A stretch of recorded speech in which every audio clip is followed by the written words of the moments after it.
Hi guys. Okay, we're on the second day after this traumatic event at the Capitol. Behind me is a picture lifted from a video, an unusual, very amazing video that is courtesy of Jordan Sheridan Status Quo. Um, they have the full 30 minutes. We're going to have just a clip of it in this program, but it's quite an amazing video to watch to see what transpired on Capitol Hill yesterday. And it pretty much makes the point these were not just protesters, they were violent people. Um, well, so here we come. MAGA. MAGA, is this what MAGA means? This is what it looks like. Well, it's kind of sad, but that is the situation right now. And really the question is what caused it. The problem is that we looked at those videos yesterday, and obviously it's not a case where there was lack of intelligence, like many have said. We knew that this was coming. It's not a surprise. The surprise was that they managed to get so easily into the Capitol, break into the Congress building. Uh, and the other surprise is that the police appears to have treated them at very best. They treated them differentially, not at all like they were treating the BLM protesters or even protesters when I was out there protesting about other things like Kavanaugh installment and so forth. So it's just a stark difference. Um, I have some theories as to what could have happened, and they're not pretty. I imagine that this is going to be an issue of investigation in the upcoming days, and certainly under the Biden administration. I suspect that the full intent here was to not just egg demonstrators to march on Capitol, but there might have been some conspiratory with the police department, with some people in the Capitol Police Department, some people at the higher up leadership to allow that to happen and have weak entry points. And what that would entail, what that would provide, is basically a pretext for martial law. And that is a very disturbing thought. If this is indeed what has happened, well, now we can probably say it has failed.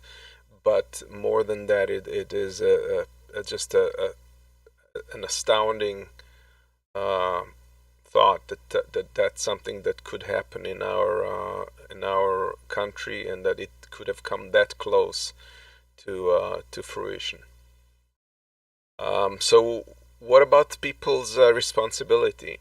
And here we have some of the people that are actually the progressives we put in Congress that are taking the lead on that, and among them Cori Bush. And I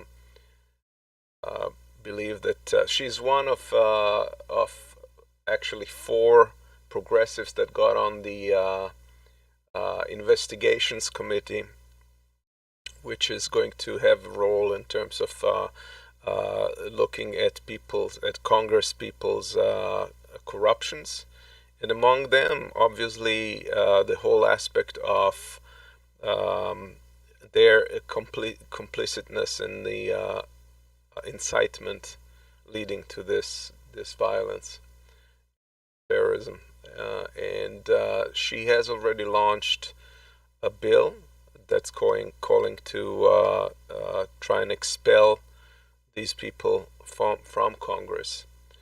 And she has petition. So I encourage everyone here, everyone watching, to check her petition online. Do a Google search and sign your name on it. We really need to get this. And even if they don't get fully expelled and only get censured, this is a necessity for something like that not to repeat. Um, Although a censure would not mean much. So, who are those people? Well, we have Senator Josh Hawley, who I was very disappointed.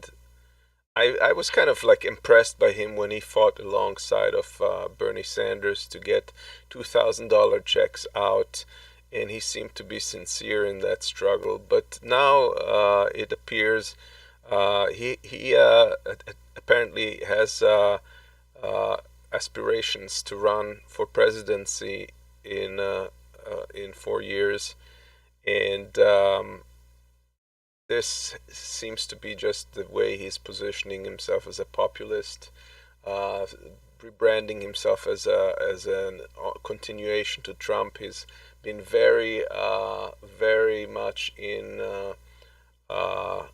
cahoots with Trump, especially where it comes to this issue.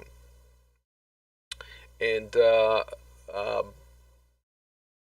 basically, he has egged on people on the streets as well to go along, and even after this whole mayhem, he was the only senator who kept his objections online and refused to continue with the nomination and get it over with, in spite of the fact that there was no constitutional grounds for any of the claims, and certainly no evidence, as was the case in the courts. His point was, he spoke at Congress.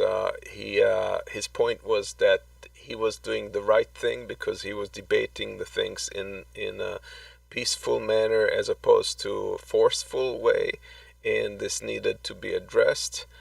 But that was not the role of Congress in this situation. The role of Congress is explicitly designed by the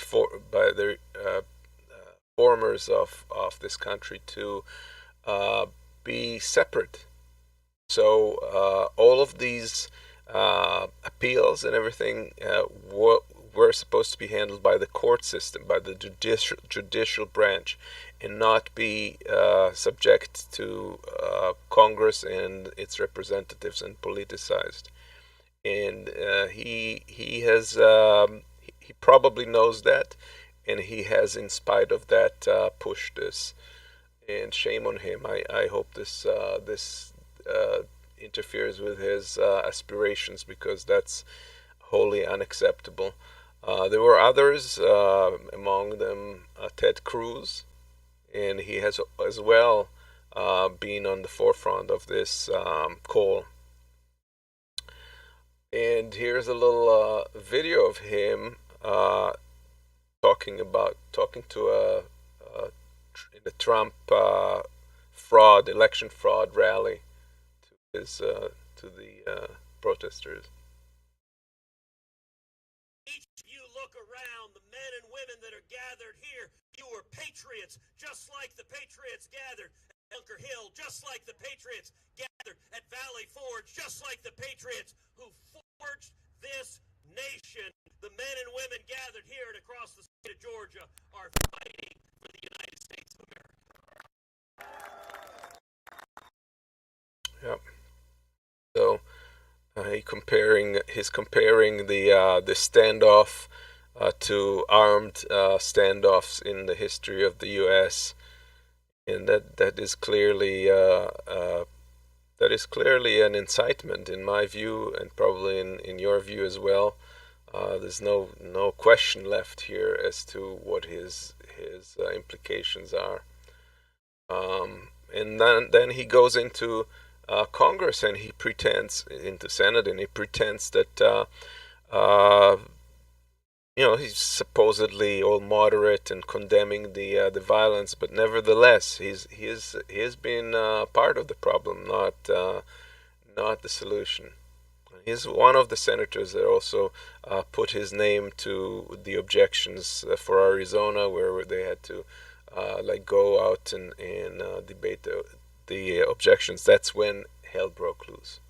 There's others like Louis Gohmert. Um, his jurisdiction is right across, right, like adjacent to D.C. So many of his supporters were probably among the people who were storming the Capitol.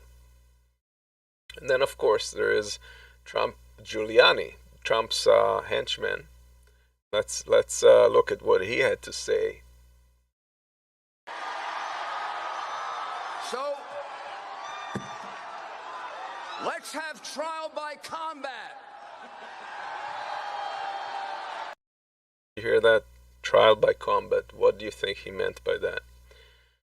And that was the day off. That was in the morning rally right before this. Trump as well was talking about marching on Capitol, and then went back to his White House and watched the events. And people who were around him were kind of still, after knowing him for that long, were kind of disturbed by the fact that he was looking at it with borderline enthusiasm. They described it. Basically, he was um, pleased by the events as they were unfolding in Congress. And then he issued, after some requests, he issued a statement, and this was his statement. I know your pain. I know you're hurt. We had an election that was stolen from us. It was a landslide election, and everyone knows it, especially the other side. But you have to go home now. We have to have peace. We have to have law and order. We have to respect our great people in law and order. We don't want anybody hurt. It's a very tough period of time. There's never been a time like this where such a thing happened, where they could take it away from all of us, from me, from you, from our country. This was a fraudulent election, but we can't play into the hands of these people. We have to have peace. So go home. We love you. You're very special. You've seen what happens. You see the way others are treated that are so bad and so evil. I know how you feel. But go home and go home in peace.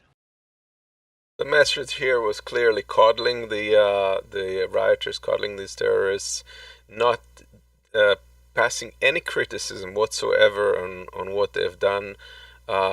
He issues the mandatory required, supposedly calming request. And prior to this, his tweets were not even embedding "go home." They were saying just keep peaceful. So he wanted people really to stay on the grounds and create the disturbance, and pretend that he is calling for quiet, but he's really not issued anything beyond that until this statement that you see here. And even that is just far too little and embedded in victimization context, and pretending that he's like supposed to, like, basically sending the message that he's forced to say this, but he really doesn't mean it, because they're all being treated badly and things can happen to him too if he doesn't say this. So this is Trump. This is how he was complicit.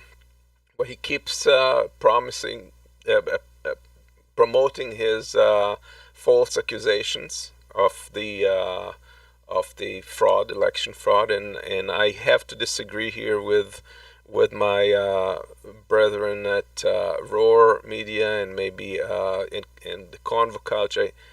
I don't see any justification to say that there was any evidence, shred of evidence, because 50 cases or more were presented in courts. They were all thrown out because there was no evidence, there was no not even corroboration from multiple people about the same exact thing. There were all kinds of accusations flying around, but nothing that could be substantiated. And most of them were completely refuted. So basically,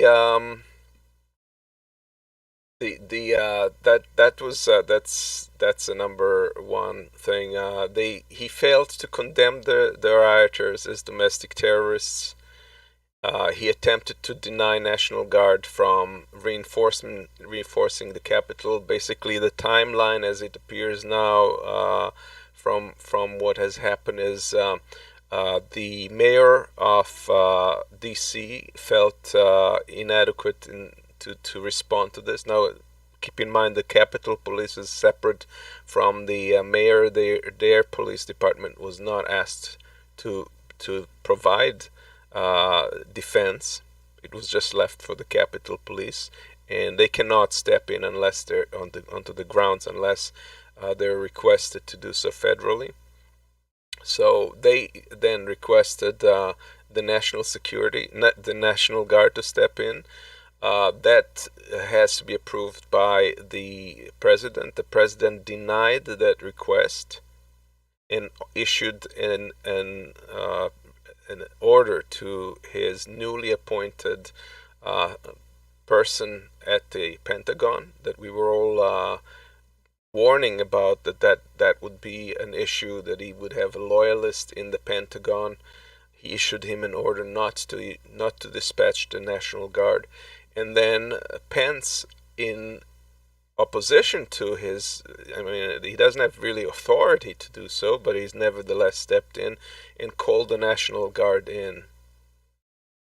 And really, this is truly unconstitutional. But he basically stepped in and had to do that because Trump would not. And close Trump aides, as I pointed out, said that he was actually relishing in the chaos that was happening. So that is truly incitements, my friends. It's there's no way to put any spin on that. And so what are the options? Basically, you have the 25th Amendment, which means this is chapter 4 in it, where you can, if there is evidence that the president is incapacitated to complete his term or to continue ruling, they can be removed by his cabinet, and the vice president has to sign on that. And the question is, what happens if they invoke that? Would that mean that he could use that as an argument for insanity in upcoming court cases if they indicted him for crimes after the presidency? And that's an open question. I don't know the answer to that one, but it's an interesting one to contemplate. The second option is a second impeachment, and we'll talk about it in a second. And then a third one is this censure. This doesn't really do much except for maybe bruise his ego, and that would make him even more dangerous. Back to the 25th Amendment, it's important to understand that if they were to do that, they would have to do that in secrecy, because if he got notion of the fact that his staff, his cabinet was planning that he would immediately fire those people, and then their signature would become invalid. So it would be kind of a catch-22. You could not get rid of him if he fired the people who could fire him. So second impeachment. Why second impeachment? And again, I have to very much disagree with my fellows at Roar Media, who did not see the point in that, and I'm very much on board with the progressives in Congress who are championing that option, because this is not just to remove him right now. And of course, we have the first thing is removing him in the next 15 days, because he can still create a lot of trouble, um, and especially if he gets his Twitter back, um, he can create a lot of trouble still. And so there's the immediate requirement to incapacitate him as a president, and then there is the other issue of him possibly rerunning in the future. And that is something that was discussed prior to this, and ironically by a Trump supporter, a Trump person, that Jake Mark Garrett Gretz, or he raised the issue. He was when they were asking for impeachment of Trump, he made the point perhaps a former president should be impeached, and meaning Obama. And the reason, and it turns out that according to some scholars in that field, and that there's no definite answer to that, but in this article, if you want to get some information and reason, and also in the Washington Post, there was a article about it. Apparently, you can impeach a former president or a former official, and the purpose of that would be to block him from running again, because if Senate requests so, that is a provision, he cannot run again for public office. That is the importance of impeachment again, and I hope that that comes to it. It's not either or, in my opinion. It's both. You have to do.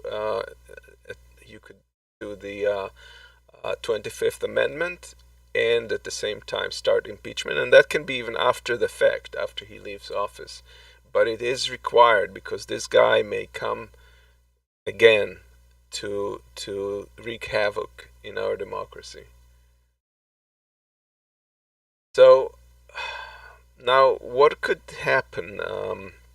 In theory, Republicans are currently very reluctant to remove him. His cabinet, his party is reluctant to remove him on this basis of incapacitation, and uh, because that's the case, what the scenario that I envision that could happen, and that has it started to happen. There's already 4 people that resigned from his cabinet and staff, and I think if most of them did, you would leave Trump sitting there with the nuclear codes, which is a frightening thought. But on the other hand, that would force Congress to take immediate actions and do Amendment 25. There's just no way that they could leave him there in a unbuffered scenario where he's like just sitting there as a president with no staff around him, no cabinet. So I would really hope that all of his staff, if they haven't yet abandoned ship, this is the time, because that's the only way that you could force the Republicans in Congress and the cabinet members, the Pence, to remove him forcibly from office in the upcoming days, in order to prevent complete disaster in the transition. The people that were on the street yesterday, they have not vanished. They're going to be back. They may be back in localities. They may be back in states. And I think that that is currently the situation. We're really hanging there in the balance. I don't know. I don't think this is the last of the riots. I don't think it's the last of the mayhem.